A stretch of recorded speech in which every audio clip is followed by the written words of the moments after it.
wonderful holiday and got a little bit of a break. Happy New Year. We have a few things on the agenda today, so we will go ahead and get started with our BEAD deployment update. So some exciting news. I'm sure some of you have heard, but Florida received approval for its final proposal from NTIA on January 7th. We are currently waiting for us to receive the federal award from NTIA until we do a formal announcement. And once we have that, like I said, we'll do a formal announcement and make the provisional award tracker available again on our website. So keep an eye out for that. We are expecting it by or before January 27th. So hoping to get that as soon as possible and get things on the move. With that, we are going to be holding a webinar tentatively on next Friday. Have a few internal things to get approval for that, but should be sending out an announcement and invite soon. It's going to be geared towards subgrantees and the next steps for BEAD. But we are inviting anyone to come if any of the LTPTs want to join. We'll just be talking about the next steps as far as like our grant agreement execution process and whatnot. It will also be recorded and posted on our YouTube channel as well shortly after it's been completed. But yeah, look out for an invite. Anyone that's subscribed to our mailing list should be getting that out soon as we have approval for that. And just Elizabeth, sorry to just jump in real quick. I just wanted to, this is, I feel like we've been talking about our BEAD plans and BEAD approval for years now, and it's finally reality. We got the plan approved, and we still have a lot of work to do in terms of the contracts and agreements and everything, and then obviously, potential cleanup rounds and leftover funds. But I don't know. I just wanted to say thanks to everyone on the call. I know that you guys have been incredibly invested in this and, have put in a ton of work and have really made a difference for us and for your communities. And like I said, I just wanted to make sure, like I said, that I said thanks for the partnership. We couldn't have done it without you guys. So, like I said, just wanted to stop and say thanks and congratulate you guys. So, like I said, still got a lot of work to do, but it is a big achievement, and thanks to everyone. So, like I said. Yeah, thank you so much, Jacob. I don't want to definitely glaze over. We are very excited to have received approval. It feels like it's been a long time coming, at the same time been a quick process. But yeah, thank you guys for all of your help. We're looking forward to getting things moving and getting things in the ground. Does anyone have any questions about that announcement? Any questions about the webinar, about our approval, comments on that? Is that for the full BEAD, both volume 1 and volume 2? That's everything, right? Yes, essentially. So it's a little different. We don't have to do a volume 1 and volume 2 for a final proposal. That was just for the initial proposal. So it is essentially the final proposal is volume 1 and volume 2 at the same time. So if that's what I thought. Yes, sir. And we are still, monitoring for non-deployment. Of course, we'll announce to you guys if we hear anything, when we hear anything. Yeah, Phil, go ahead. I see your hands raised. Yeah. So thank you. Happy New Year, everyone. So did you find out what about the 30,000 locations and the additional 20,000 locations with Version 8 and how they're going to do this quote unquote cleanup round? We have not heard any specifics about it. Essentially, we are monitoring. We're anticipating getting some more information from the federal government about sort of a non-deployment policy notice akin to the restructuring policy notice that we got for BEAD. And there's also a bill working its way through Congress that would define some of the things that we could do with the leftover funds as well. So we have not heard any more specifics about it. We are closely monitoring to see what we would be allowed to do, how we would go about it. And then once we sort of get that information, we'll make sure to include everyone in our plans and our thinking. But like I said, we're still waiting on sort of the contours of what we would be allowed to do with the leftover funds.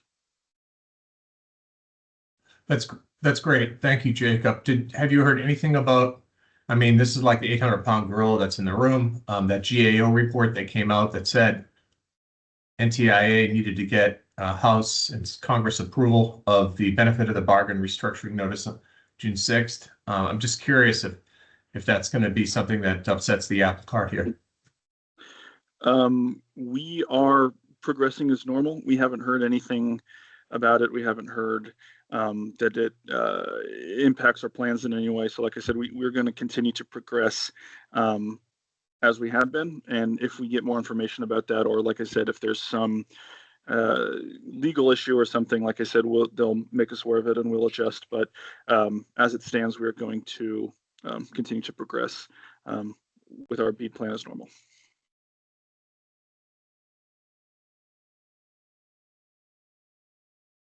I think you are muted, Phil.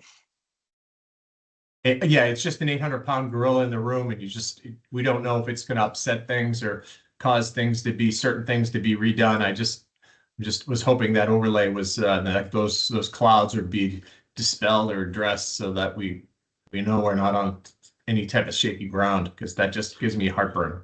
But okay, yes, thank you. And it's entirely possible. Like I said, we'll wait for more information, but we don't know. So like I said, we're just going to keep doing our jobs, keep our head down, and see how it all shakes out. But like I said, that's above my pay grade. So yeah, we'll no, perfectly understand. Thank you for all your hard work. Appreciate it. Thanks. Thank you, Phil.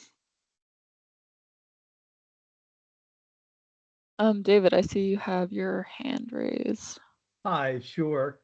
I had some questions basically with regard to priority broadband projects and the continuing guidance that NTIA sent to the states with regard to provisions to make sure that operation and deployment of those projects was monitored by the state and that they continue to comply with what is the second prong of the statutory requirement. NTIA issued guidance in August to states about how to do that. They sent out a memo, and that actually, I anticipate, will be incorporated into the subgrantee agreement for those projects. And I also have a question as to whether or not, when you publish the approval, if you'll be identifying the priority broadband projects as opposed to the non-priority broadband projects. So I can take that, Elizabeth. So yeah, the monitoring thing is no secret to us. We've been doing that for all our programs so far. We've got a consultant on staff that does that regularly. We conduct site visits and speed tests on a regular basis. We'll continue that with the BEAD program. As far as identifying them as priority broadband projects, I don't think it made much difference to us, but we can certainly add that. We know which ones have been identified as priority and which ones are not. Yeah, if you could, we would appreciate it, certainly, because the encumbrance, is very minor at the beginning. Everybody's looking at general compliance, but as time goes on, meeting the requirement that the PBPs keep pace with the need to support various applications, including 5G and subsequent revisions of cellular, as well as other things. I think it'll be increasingly important. Yeah, we agree. So again, we've been doing that now since the inception of the program. Great. So we continue to go out there and we do speed tests and we do line tests. We make sure that we do latency tests. Yes, latency as well. Yeah. So all of that. Our team is well versed in doing all that stuff now. We've got a pretty good relationship with the majority of the providers. They're not really thrilled about it all the time, but we show up and they're expected to show not only the progress in the build, but that it meets all the requirements of the law. Well, I mean, it's important, if I can just extend for another moment, the FCC has WC 25-304 going right now, and that's with regard to the IP transition. So a number of these sub-grantees are going to find that they will be the carrier of last resort for emergency communication services. And that's a big twist compared to just providing biased broadband internet access service.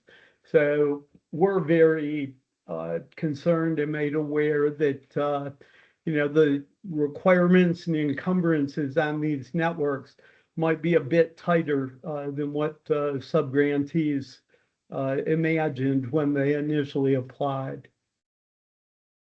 Yeah, so I mean, the emergency network's a two-prong attack, right? So AT&T operates FirstNet, and they're looking for more spectrum to add to their existing network, and we're making sure that all the providers that provide regular residential service and business service are aware of that and share their equipment when they can.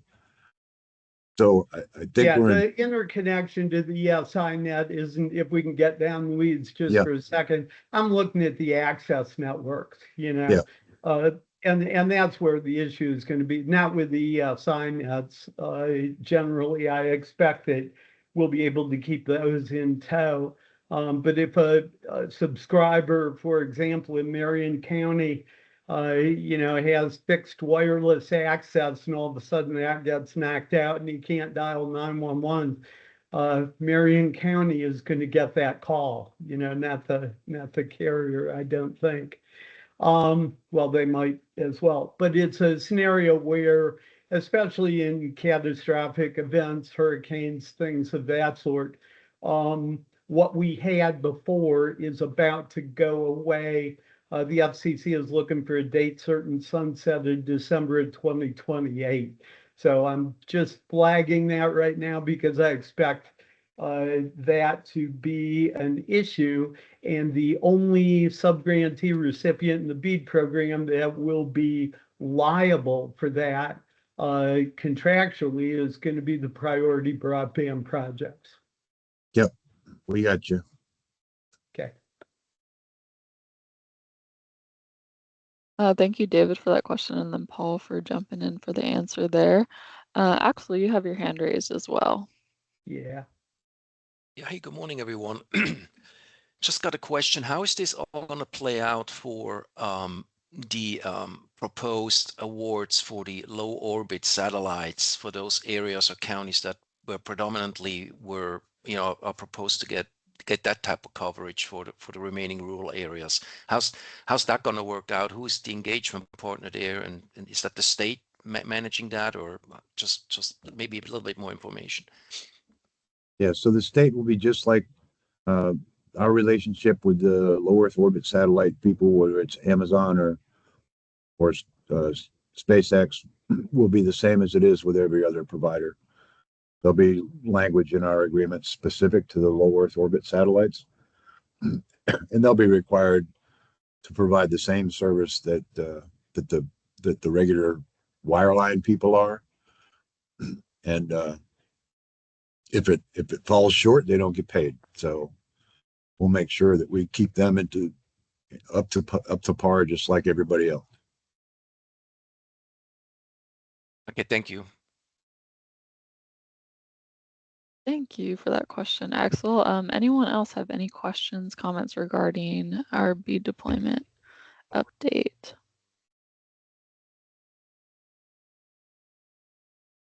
Alrighty, I'm not seeing any hands raised or anything in the chat, so we'll go ahead and move on. I'll turn it over to Brandon and stop sharing my screen.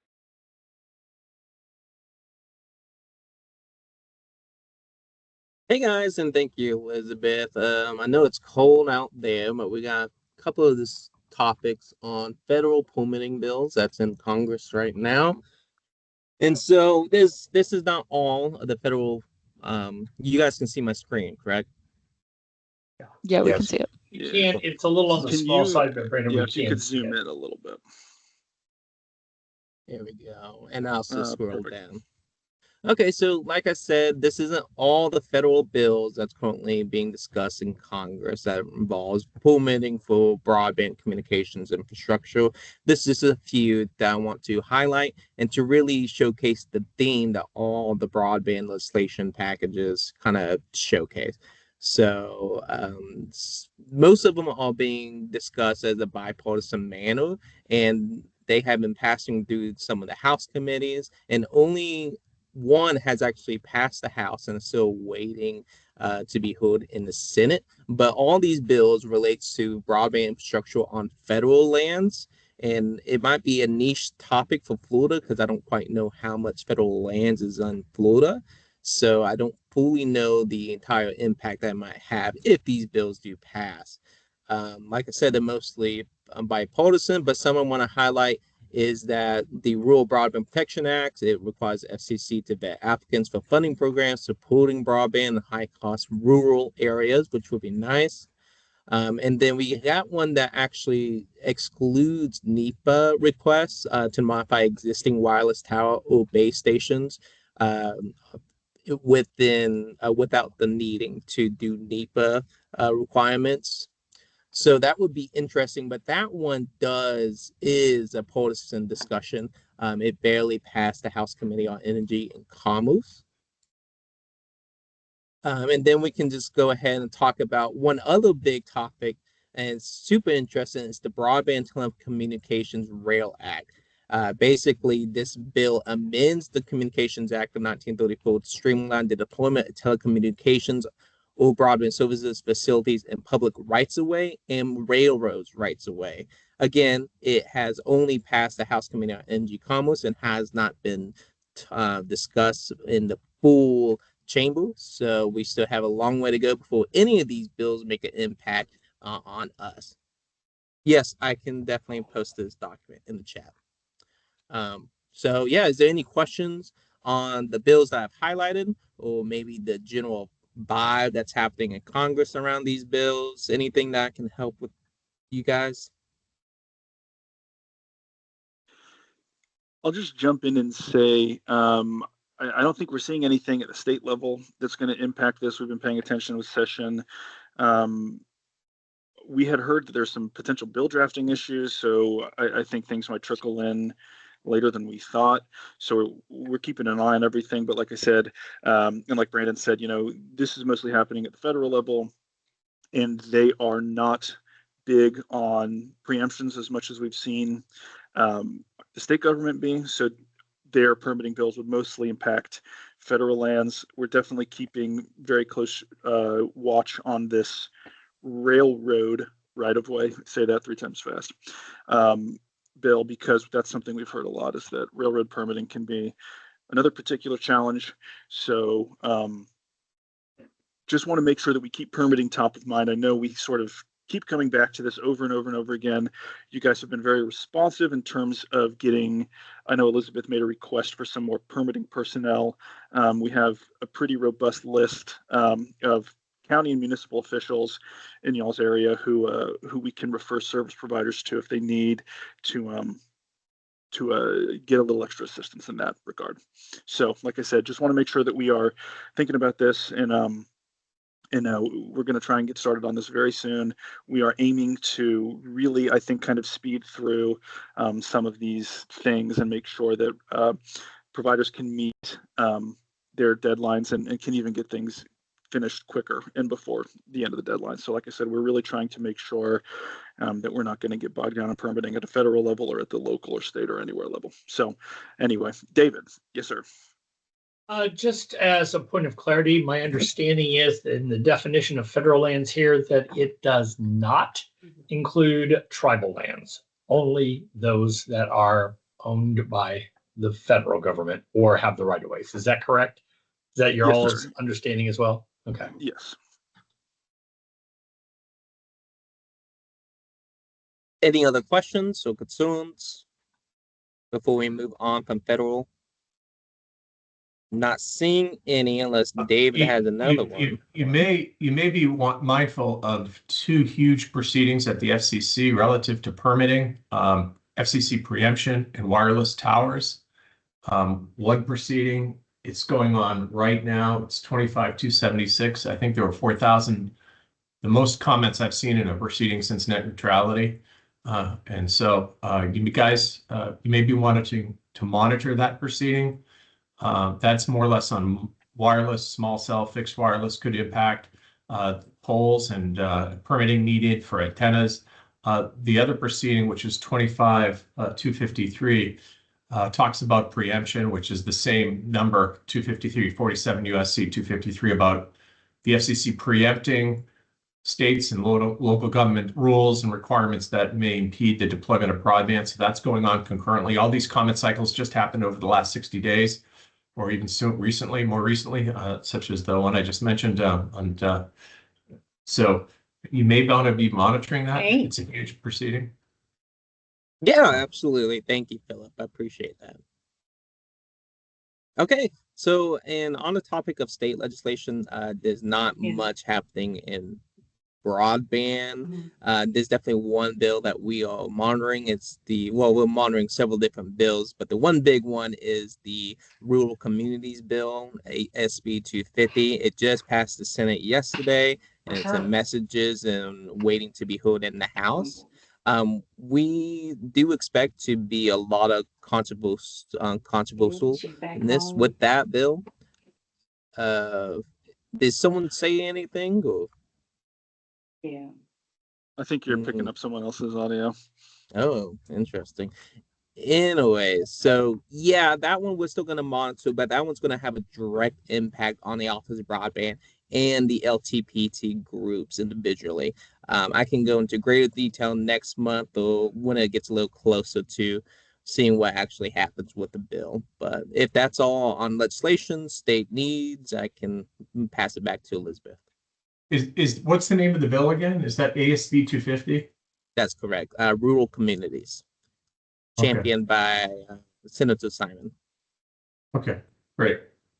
Okay, thank you. All right, thank you so much, Brandon, for that update.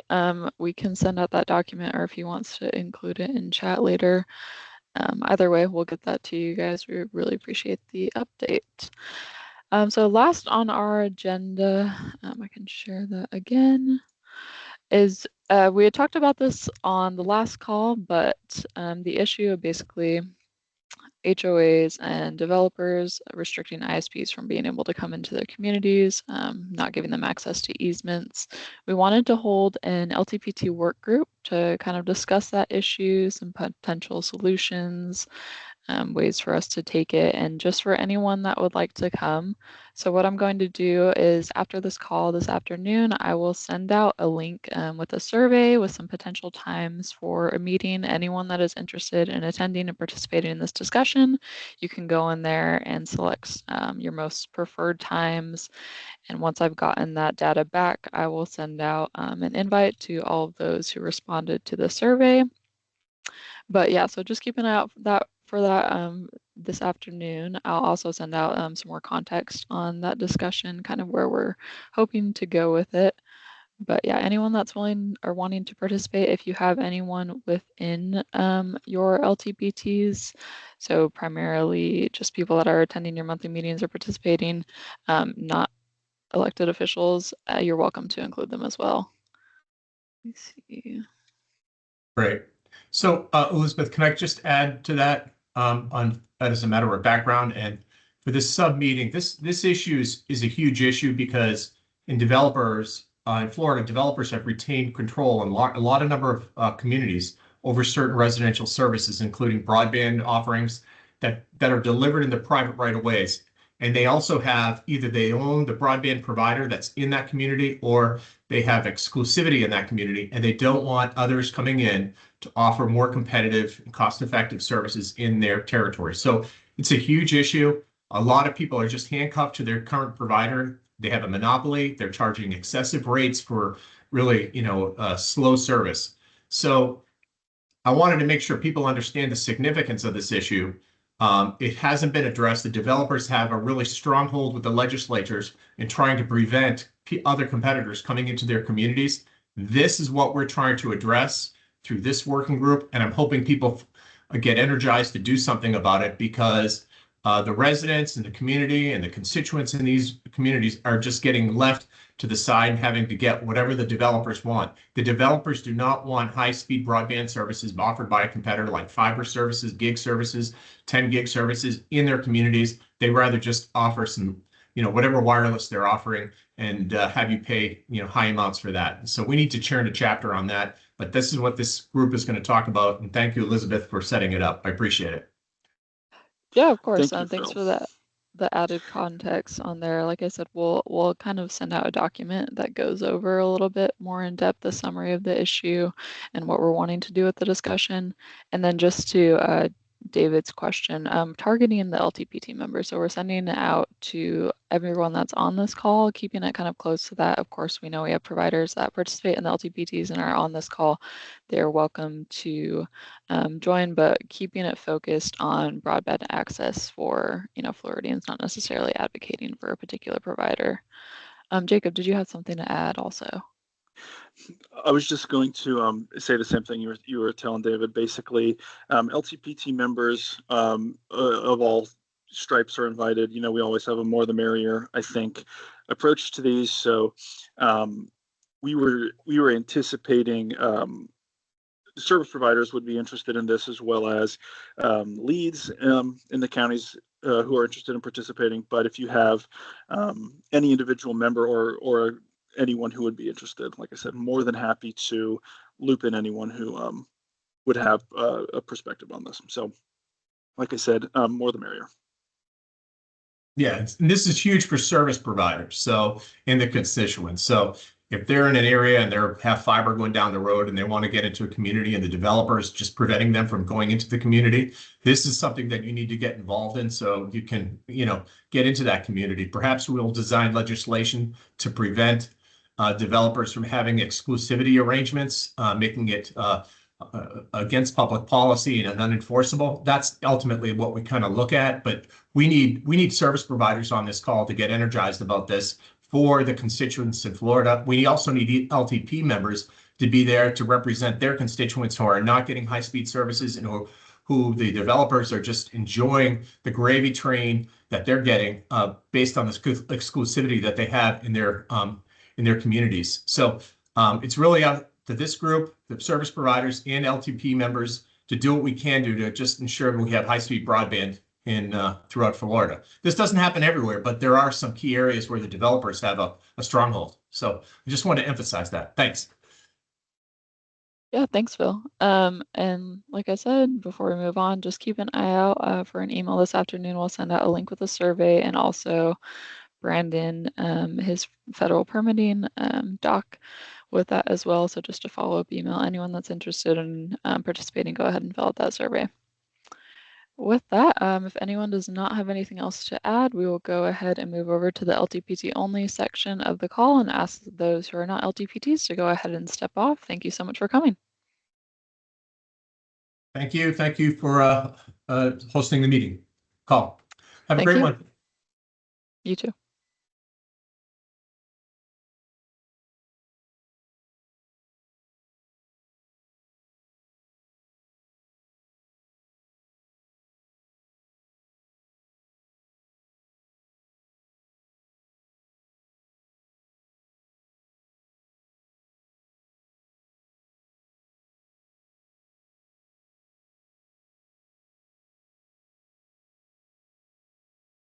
Alrighty, it looks like mostly everybody has stepped off, so we can go ahead and get started. Does anyone have anything they'd like to share? Yeah, Kyle, go ahead. Yeah, thanks. Things are going particularly well over here for us with the implementation, and construction completion. So some of our most vulnerable areas are sending in the nicest little thank you notes and all those things. And so with regard to our rural areas or our cultivated areas, the areas in their farm fields where there is so much distance from pole to pole, the investment from the state has just been outstanding. So it sets us up for the Rural Health Transformation Program too as well, because that's a prioritization for devices to increase access to healthcare. So there's just this added benefit, I think, that I would hope that you guys as staff understand and and maybe your leadership can share. I just want to ask a very elementary question. I've asked it a couple of times over the course of the last 3 years, and I feel silly to ask it again, but I don't understand the permitting roadblocks that people have in other parts of the state. I don't think we have it here. But maybe I'm just not smart enough to recognize that we have a problem here. Our public works people just say, we can do same day locates, go out there and dig and try not to cut anything up. But so I'm not paid a lot of attention to y'all's request to help with permitting, that maybe I need to stop and give it another chance. Is there more that I should be doing? I guess it may be foolish for me to ask you all, but I just don't understand the troubles others have. So I think we have certain issues, and I saw Paul come off mute, so I'll let him speak to it. But I know case by case, it can be different. I know some areas have less resources and don't have as much staff that they can sort of commit to that. And I know that when it comes to counties versus municipalities, that certain cities have more red tape than others, or towns, or stuff like that. So I think that there are a lot of places that do it really well and some that don't do it so well. And I think since it's sort of patchwork and not a standardization across municipalities, that there are certain areas that can kind of become more of a roadblock than others. But like I said, I'll let Paul speak more to that. Yeah, thanks, Jacob. So permitting is pretty complex, right? It's not just the county. If it's in the county and in a municipality and crosses a railroad track and the poles are owned by somebody else, every one of those entities require a permit. There's a permit required to attach to a pole. That means you got to get to the utility that owns the pole, and then you have to have them process those permits to get each one attached. Some have a limit to the number of poles that they will approve at any point in time. You can imagine how many poles it'll require if you're running a 53 or 65 mile fiber. Also, the railroads are not very receptive, and they're very expensive. Some counties, like yours, Kyle, maybe they do that stuff pretty quickly, but others like Lafayette County or Glades or something, they're a smaller county and they don't have the staff or the personnel to do that. And there's a lot of projects going on right now, right? We have some 240 projects going on in the state now, with another 68 or 69 coming through with BEAT. So there's a lot of activity going on the federal grant side. That doesn't even include the providers that are building on their own dime. We've got several providers that are in the state now that are building on their own investments and not taking a penny of any federal money. So you can imagine all of these things going on at the same time. For some of the smaller counties, it becomes difficult. And for some of the smaller utilities who only have a small staff, and most of those people are the ones that go out and actually frontline work on the lines, it's difficult for them to approve all the pole attachments when you really don't have a good inventory of how old some of these poles are. I had talked to a provider yesterday over in Nassau County. They're on their 8th month now waiting for pole attachment approval.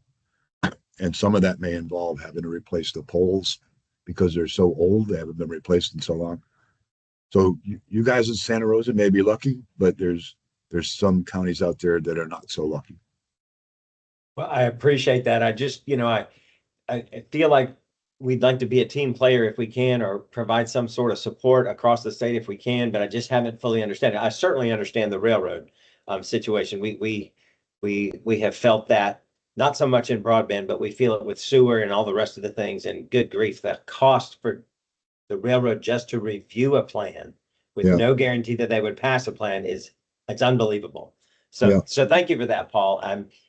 The only thing I could think to maybe be constructive is we just recently updated our right-of-way easements with our utility companies, and so we opened up the discussion about broadband connections, and at that time they were really receptive to it. So maybe smaller counties or maybe other counties might consider asking their legal counsels to review their easement agreements with the power companies to create a pathway for expedited permitting. It's the only thought I could have to suggest. Thank you. Yeah, no, that's greatly appreciated, right? Because we've been trying to figure out ways to help these folks all along, because we set aside funding for extra staff so that we can assist the county in hiring somebody to do the reviews or find a company that'll do it on their behalf or whatever, with very little success thus far. So any information that you have that we can pass along to some of the counties or even the municipalities, right? Because and we'll get 9,000 cities in the state of Florida, and not every one of them even has a clue how to do any of this stuff. So whatever you can send to us, we'll be able to share with other people will be beneficial. Awesome. Thank you so much, Kyle, and thanks for the shout out. It's great to hear about the progress that's been going on in Santa Rosa. I think also, so Jacob and I were on Marion's LTPT earlier this week. I wanted to give Matt a quick shout out. He discussed some things we thought were pretty cool. So Matt, if you wanna share those, that'd be awesome. Yeah, absolutely. Let me get my camera up and running here. Can y'all hear me? Yeah, we can. Oh, there we go. Yeah, so we have our LTPT the second Monday of every month from 2 to 3. We we have the in-person here at the McPherson campus where our county governmental campus is, and then we also have a Teams version. We'll average about 8 to 10 people in person. Sometimes on a big in-person day, we'll get about 12 to 15, and then we'll have about the same or maybe a little bit more on the Teams section of the call. And one of the things I've noticed is we have a fantastic LTPT, and just the networking that has been done allowed us to get involved in an initiative that was here locally in Marion County that I would be more than happy. And I can speak for Beth McCall, who is our executive director of the Marion County Children's Alliance.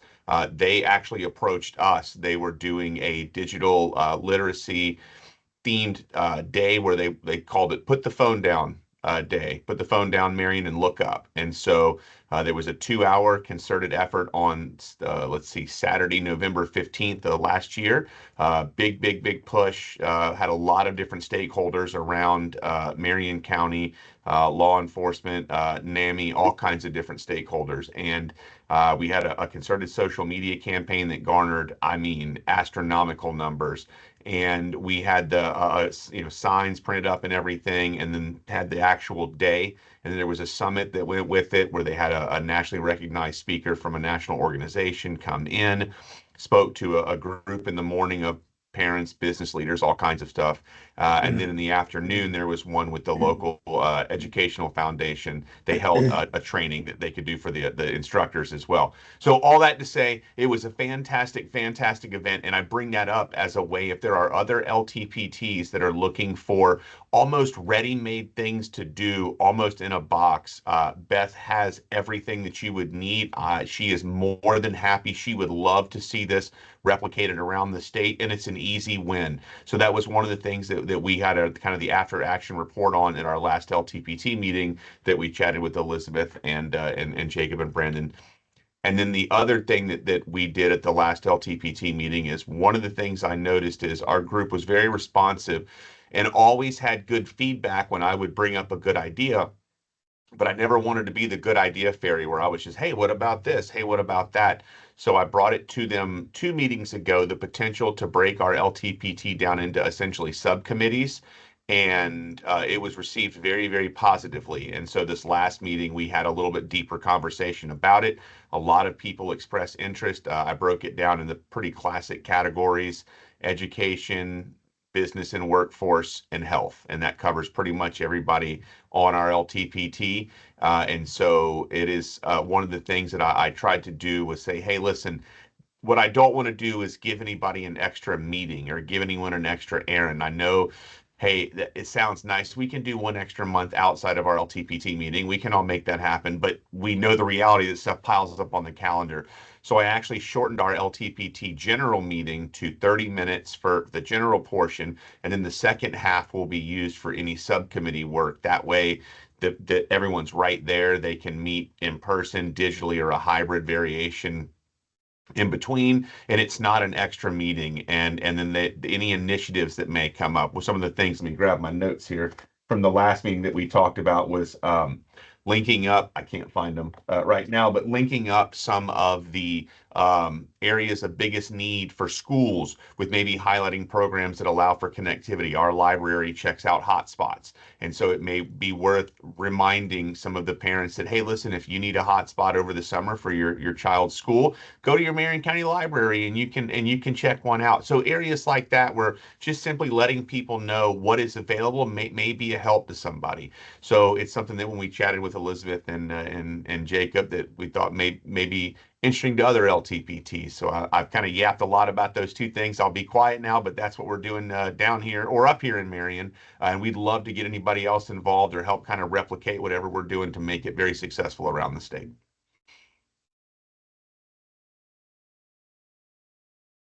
That's a lot of yapping. Sorry about David, that. I saw you unmute. I was gonna let you go if you had something to say. With that. But thank you so much for sharing, Matt. We really appreciate it. And obviously, we know everyone's in different positions, but it is great to hear just anything you guys are doing, branching out, being involved in the communities. We're always impressed by the LTPTs and all that you do. Does anyone have any questions or comments kind of going off of what Matt just shared? I did see in the chat. Yeah, and I'm more than happy to send out our LTPT meeting. Amanda, I saw the comment. Yeah, I can definitely add you to our next one. It is February 9th. And I don't mind. So my day job with Marion County is the legislative manager. So with session going on, I'm a little tied to my computer. But outside of session, I've tried to work with Union and Bradford, and we haven't got it cemented yet. But I'm more than happy to come help facilitate and come to you in some cases, as long as you're not all the way up in the Panhandle or all the way down in Monroe County, and just sit down and talk about ways that may be best for your LTPT to expand. So thank you all for the chance to chat and do that. Yeah, thank you, Matt. We really appreciate it. Anyone else? Alrighty, Peter, I see you have your hand raised as well, if you want to go ahead. And thanks, Elizabeth. Happy New Year. Just a quick, I wanted to go back to what Paul was discussing about the permitting. Paul, you said you're having some trouble with finding a vendor to help. Could you expand on what that issue was? Because I'm doing some work in some other states, and they've hired a couple of companies that I've observed that are working on permitting and things like that. Yeah, so we've been exploring that possibility now for the better part of a year and a half. And while we found a couple of entities here in Florida that do permitting assistance, all of them are related to construction only, and they don't get involved in utilities of any kind, including broadband. Mm-hmm. So we've been trying to find a company that's qualified to do permitting, and then find the counties or the municipalities that are willing to accept the assistance. So it's not an easy match all the time, Peter. And if you can help us with that, that would be fabulous. Yeah, the companies, I'm thinking of one in particular. If this is of interest to them, they'd be happy with me as well. So I'm happy to be a matchmaker if it makes sense. Yeah, just send Elizabeth the information, and we'll be happy to contact them. And then, as we run across those counties that are having difficulty keeping up with their permits, we'll give them a call, and we'll pay the bill. We just need them to accept the help. Yeah, it's obviously going to, this could be the choke point for a lot of deployments. So, understood. Yep. That's our concern for sure. Yep. Thanks. Sure. Thank you. Yeah, Kyle, go ahead. Thank you. So, there is one particularly, spot that I'm concerned about in Santa Rosa County, up underneath the critical military mission area. There is grant award dollars, to a company that's there. And it seems like, as I remind them not to forget those people, I think it's going to work out. But I would hate to get through the whole process and not have done everything I can do from the LTPT perspective to ensure that implementation happens there. Should I be reporting that to you all? I don't want to bother you, but I mean, if there's an area that we feel really sensitive about, like I just know that it's now or never for them, should we be sharing that with you all because of your role in managing the contracts, or should we just be working directly like we are locally? It feels good, but I just don't really know. Government affairs folks are going to say, sure, no problem. But when it comes down to construction, just don't know if it's really going to happen. So how should we communicate those concerns to you all, or should we work with them directly? Yeah, sure. I mean, I wouldn't ask you to quit working with them directly, right? Because that's probably the face-to-face is probably your better bet. But anytime you have any of those informations or concerns, send that information to Elizabeth or Jacob, and they'll pass it on to me because we've got a pretty good relationship with all the providers, and we'll hold their feet to the fire. If they say they were going to provide service there, we'll make sure that they provide service or they're not going to get paid. So, yeah, anytime you have one of those concerns or issues, send that information to Jacob or Elizabeth. They'll forward it over to us, and our team will make sure that we contact the provider to make sure that that work gets done.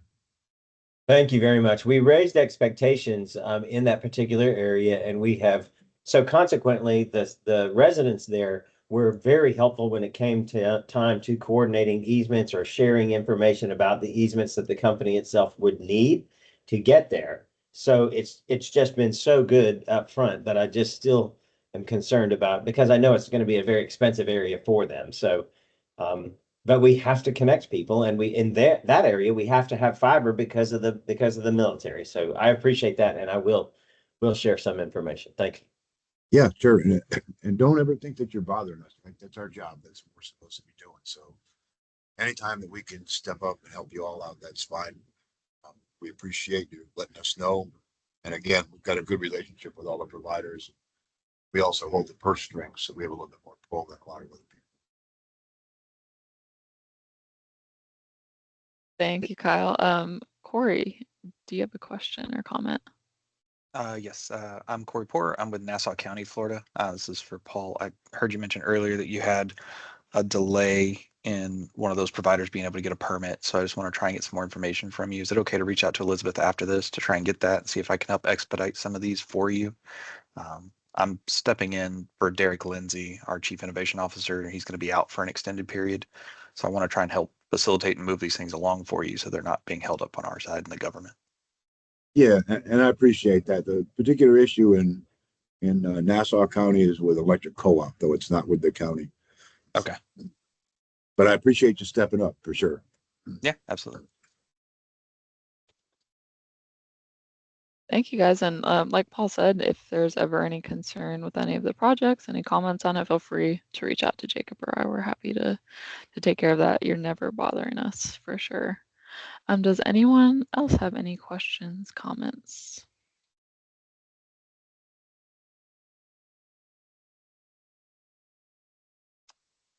Alrighty, I'm not seeing any hands raised or things in the chat. Our next meeting is going to be February 19th next month. So I hope everyone stays warm, gets everything in place for this crazy winter hitting Florida at the moment. But have a great rest of your week. Thank you all for joining. Thanks, everybody. Thanks, guys. Thanks, everybody. Thanks. Take care. Thanks, everybody.